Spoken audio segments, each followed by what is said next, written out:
Alléluia, peuple de Dieu. Ce matin, je me tiens devant vous, c'est votre sœur Anne, pour vous parler des derniers temps, parce que les derniers temps ne sont pas loin.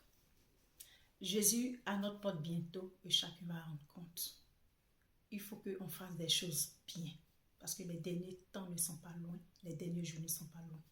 C'est pourquoi ce matin, le thème que je voulais aborder, je voulais parler des femmes veuves. Les femmes veuves qui ont perdu leur mari. C'est ce thème que je voulais aborder. Et je vais vous lire un passage qui parle de l'amour de notre Seigneur Jésus-Christ.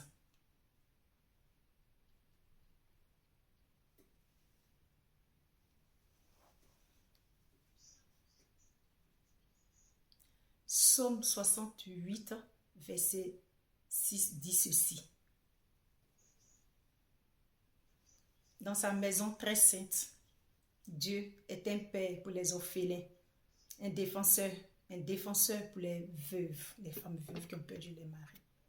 Ce matin, ce message que je veux faire passer, je m'adresse aux femmes veuves et je m'adresse à ceux qui maltraitent les femmes veuves en fait. Parce que vous savez, il y a des familles, par exemple, la dame, elle vient se marier dans cette famille, elle perd son mari.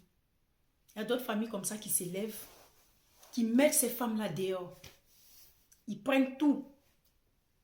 C'est beaucoup courant en Afrique, surtout en Afrique. Le monsieur, il vit avec sa petite famille.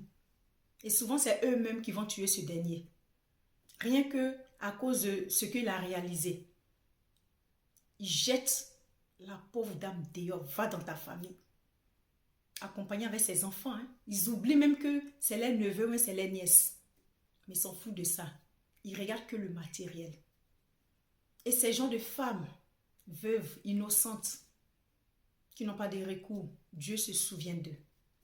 C'est ce que la parole nous dit ce matin.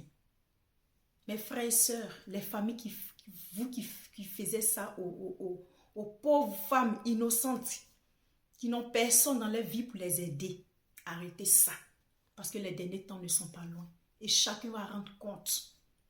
Parce que nous sommes sur cette terre, nous sommes de passage. Ici, ce n'est pas chez nous. Chez nous, c'est là-haut.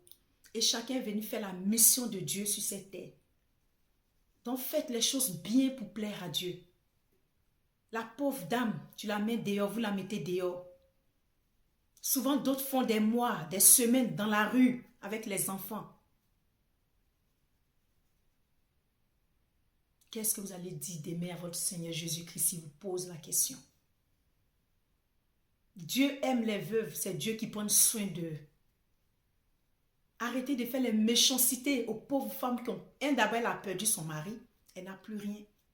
Bon, j'ai écouté un témoignage où la dame disait, elle était jeune quand elle allait se marier ce dernier, elle s'est débrouillée, elle s'est défendue dans la vie, ils ont essayé de économiser, ils ont construit, et son mari a réalisé plein de choses. Avec le décès de son mari, elle était tellement paniquée, tellement abattue, parce que ça arrive, ça peut arriver. Elle a pris tous les dossiers, elle a donné à son beau-père. Et quelques mois plus tard, son beau-père dit non, sors de la maison, je vais arranger. Dès que la pauvre est sortie, elle allait se reposer. Pourtant, il avait dit que c'était 2 mois, ils allaient arranger parce que voilà, ils allaient faire les travaux. Dès qu'elle sort de la maison, il vend la maison. Et tous les autres biens, il met tout à son compte.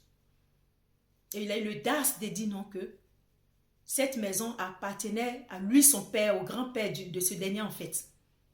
Donc voilà pourquoi son fils a hérité de ça. Pourtant c'est faux.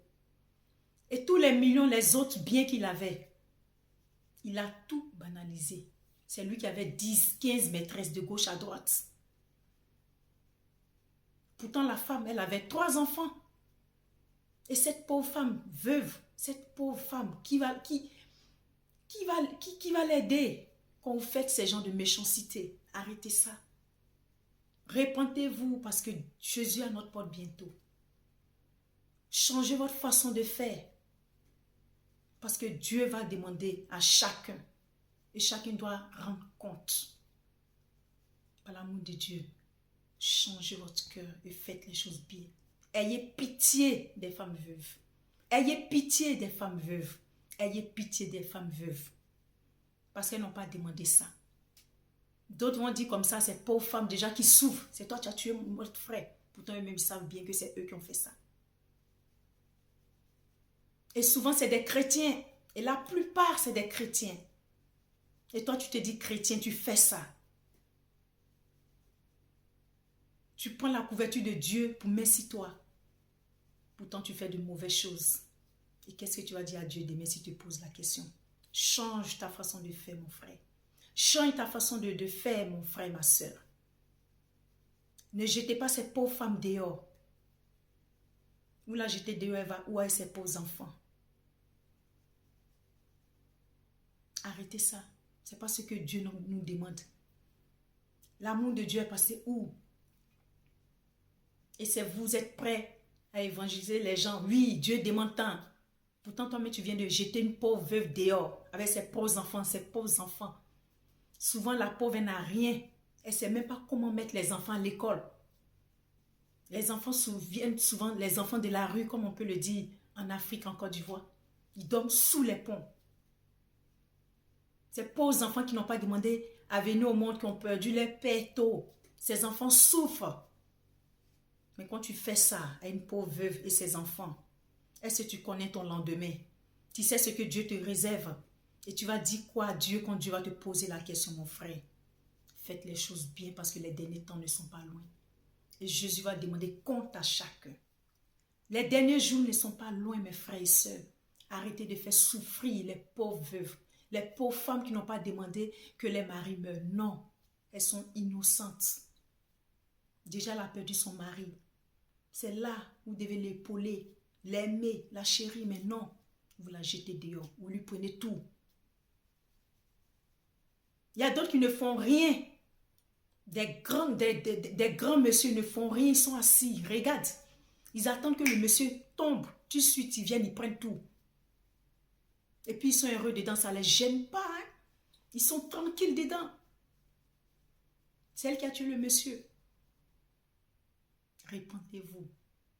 Parce que les derniers jours ne sont pas loin. Et chacun de nous va rendre compte. Changez votre façon, votre manière de faire les choses. Shalom, que le nom de Dieu soit béni. Amen. Si Dieu le veut, à la prochaine. Merci.